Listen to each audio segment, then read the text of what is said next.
So we saw when the Hatch and Redpath concordance to the Septuagint how that they translated Ophis and the from the Kosh. So right here we're actually going to look in the Textus Receptus at that word Nakash. So right here we can see how they translated it to the serpent, Nakash, the serpent, and right here the serpent 5175 is the Strong's number. So this is in the Septuagint in Genesis chapter 3. So Ophis is what they used in the Septuagint. We saw from there, and we can actually look in the Septuagint too. But right here in Revelation chapter 12, we can find these words that we're researching: Dracon, and like Puros, that means red dragon. Puros is fiery, and Dracon is dragon, and it means to fascinate.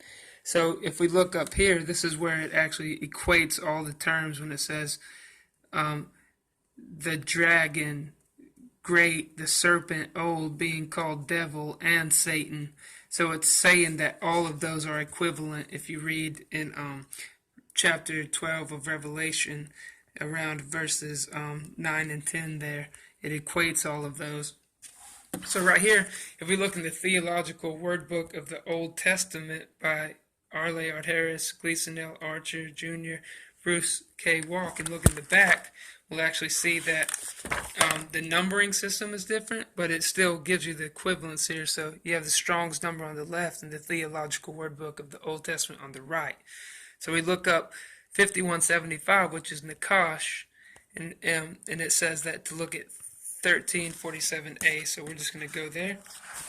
So we flip to 1347a, and we can read briefly about the serpent Nakash. So it gives you the assumed root of the following: Nakash, Nahash, serpent snake, Nahashtan, which was the name of the brazen serpent, or the copper serpent that Moses made. So it says, this is the most common word for snake. It is found 30 times in the Old Testament, distributed from Genesis through the minor prophets. It is also known from the Ugaritic NHS, Nahish, or the first 5 occurrences of Nahash are in Genesis 3, 1, 2, 4, 13, 14, those verses, and of course refer to the creature that tempted Eve to disobey God. Paul alludes to this incident in 2 Corinthians 11:3, and John in Revelations 12:9. In all instances, including the Septuagint translation, the Greek word is Ophis. Opinions differ as to whether this was a Satan-inspired snake or a name for Satan himself. It gives you some of those people. Only naturalistic theology could hold that it was a mere snake referred to in myth or legend, like some of these newer Strong's concordances, like that one over there, which is on the bottom of those 3 books stacked over there.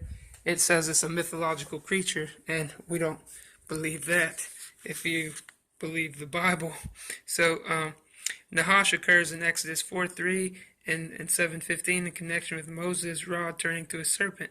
During the wilderness wanderings of the Israelites, the Lord sent fiery serpents in Numbers 21, verses 6, 7, and 9, Deuteronomy 8:15, and 2 Kings 18:4 refer both to the plague and the bronze serpent, Nehushtan, which Nose is made. Normally the serpent is something evil, but anyone poisoned with venom could, by looking at the bronze serpent, be healed. Jesus alluded to this episode in John 3:14, as the object of faith resembled the curse in the case of the snakes. So Jesus resembled the curse in that he took the form of a servant and was made in the likeness of man, Philippians 2:7. There are at least 2 more noteworthy features of this account of Moses' bronze snake. First, the word Nahash is almost identical to the word for bronze or copper, Hebrew Nahoshet. Some scholars think the words are related because of a common color of snakes. See forward our copperhead, but others think that they are only coincidentally similar.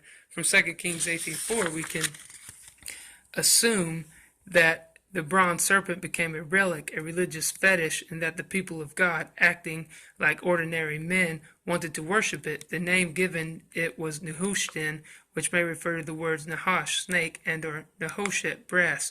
Both Jeremiah and Amos may be alluding to this desert incident when they threatened punishment in the form of serpents. Jeremiah 8:17, Amos 5 verses 19, and chapter 9 verse 3. Isaiah and Micah